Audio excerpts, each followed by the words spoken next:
చుట్టూ తిరిగి ఏ విధంగా అడ్వాంటేజ్ గా ఏ విధంగా లబ్ధి పొందారని చెప్తున్నా. మాకు అలాంటి అవసరాలు లేవు.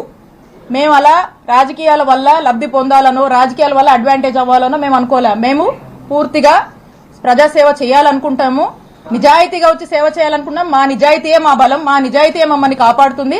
మేము నీతివంతులుగా ఒక మంచి పరిపాలన చేశాము. ఆ సర్వీస్ మోటివ్తోనే మేము ముందుకు వెళ్తున్నాం. అది మేము మీకు స్పష్టం చేయాలనుకుంటుంది. రాజకీయాల వల్ల మేమేదో ఇదవ్వాలనుకునే ఉద్దేశం మాది కాదు అనేది స్పష్టం చేశాను. అది దాంట్లో భాగంగా నేను మాట్లాడడం జరిగింది.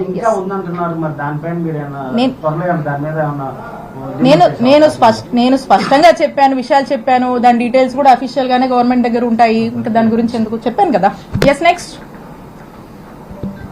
ఇద్దరు రాజకీయ నాయకుల మధ్యన మీరు ఎదుర్కోగలుగుతారా? ఇక్కడ ఇద్దరు ముగ్గురు అనేది కాదన్న విషయము. This is about public and public's perception. Public కి తెలుసు, జనానికి తెలుసు, ప్రజలకు తెలుసు మంచి నాయకుడు ఎవరు, ప్రజల సమస్యలను ఆలకించే వాళ్ళు ఎవరు, ప్రజలకు ఏ ప్రభుత్వం మేలు చేయగలుగుతుంది, ఏ నాయకుడు మేలు చేయగలుగుతాడు, ప్రజల మనిషి ఏ నాయకుడు.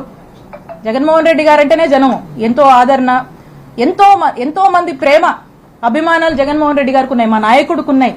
అతని మీద ఒక నమ్మకం ఉంది. మా నాయకుడు జగన్మోహన్ రెడ్డి గారు అంటేనే క్రెడిబిలిటీ. ఈరోజు ఆ మాట అంటే మాట మీద నిలబడతాడు అనేటువంటి ఒక నమ్మకం ఉంది.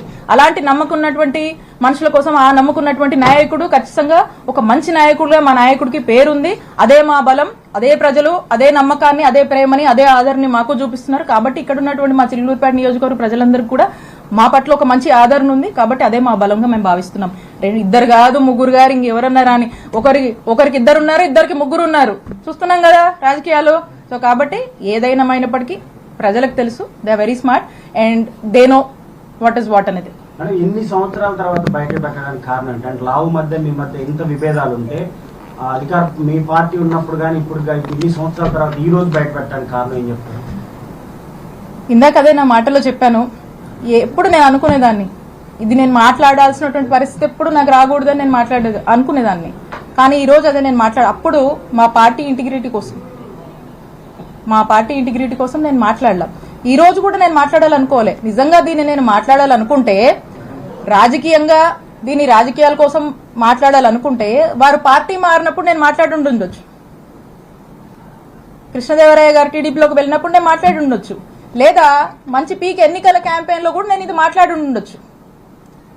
కానీ నేను దీని నుంచి ఎప్పుడు రాజకీయ ఏదో లబ్ధి పొందామనో రాజకీయంగా నాకేదో అడ్వాంటేజ్ అవుతుందనో నేను ఎప్పుడు చూడలే, మాట్లాడొద్దు అనుకున్నా. బికాజ్ అది నా సంస్కారం అది, నేను మాట్లాడొద్దు అనుకున్నాను. కానీ ఈ రోజు మీరు ఈ లెవెల్ కి దిగజారిపోయి పీక్స్ కి చేరుకొని మీరు ఇలా చేస్తున్నప్పుడు నేను మాట్లాడకపోతే తప్పవద్దని భావించి ఈ రోజు నేను నా నోరు విప్పి మాట్లాడాల్సి వస్తుంది. కేవలం ఈ రోజు మీరు చేస్తున్నటువంటి విధానాలు చేస్తున్నటువంటి తీరు నాకు నచ్చక ఇక తప్పదేమో అని చెప్పి మీ నిజ స్వరూపం ప్రజలకు తెలియాలి అనేటువంటి ఉద్దేశంతో నేను ఇదంతా కూడా బయటపెట్టి మాట్లాడడం జరుగుతా ఉంది. మేడం, మీరు అన్నారు కదా చిలుకూరుపేట నుంచి వడ్లమూడి ఎంత దూరం, వడ్లమూడి ఇప్పుడు వాళ్ళు గతంలో మీరు కేసులు పెట్టారని వాళ్ళు అంటున్నారు, ఇప్పుడు వాళ్ళు పెడుతున్నారని మీరు అంటున్నారు. ఇక్కడ కేసులు అనేది కూడా తప్పుదారి పట్టిపోతున్నాయి కదా. దానిపైన ఏ ఛానల్ అన్నాను ఇది? నీకు కేసులు ఎఫ్ఐఆర్లు చూస్తుంటే కూడా నమ్మకపోతే నేనేం చెప్పాలి చెప్పు? వాళ్ళు అంటున్నారు, మీరు అంటున్నారు. కాదు, నేను అంటుంది ఏంది? ఎట్లా పడితే అట్లా ఎక్కడ చూపించండి. ఇక్కడ నుంచి మొదలు పెడితే ఇక్కడ నుంచి బత్తిల్ స్టేషన్ అంట, అక్కడ నుంచి పులివెందులు అంట, మళ్ళీ అక్కడ నుంచి ఇటు అనంతపురం తెస్తారు, మళ్ళీ ఇటు కృష్ణా జిల్లా తీసుకెళ్తారు. ఎటు తీసుకెళ్తున్నారు?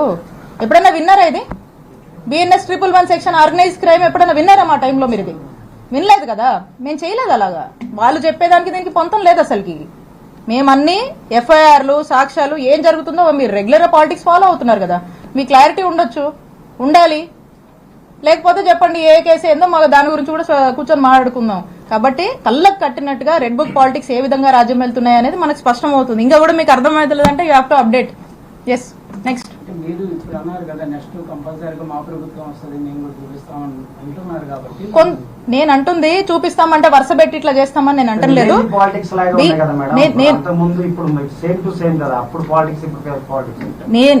నేను అంటుంది ఏంటి, ఒళ్ళు దగ్గర పెట్టుకోండి అని చెప్తా ఉన్నా.